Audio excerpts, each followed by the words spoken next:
It's been 467 days since the war between Israel and Hamas began.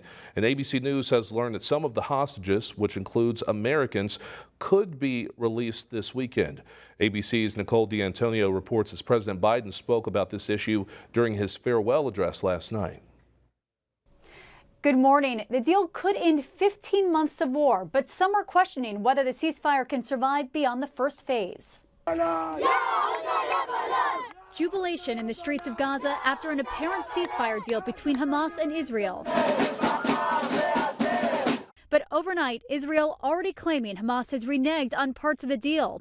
The Netanyahu government demanding more details on the release of Palestinian prisoners before finalizing the deal. We are so hopeful and optimistic. We need to remember this has to be rolled out until the very end. So there can't be true celebration until everyone is where they're supposed to be. The deal is split into 3 phases. The first involves a 6-week pause in fighting, along with the opening of negotiations on ending the war altogether.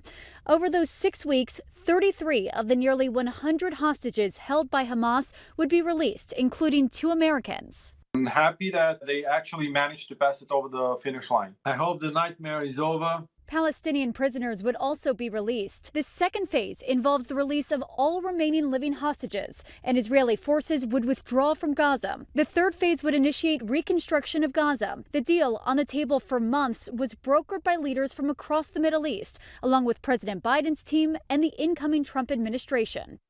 Back to that ceasefire deal. If the details are approved in Israel, we could see the first hostages released as early as Sunday. Nicole D'Antonio, ABC News, Washington.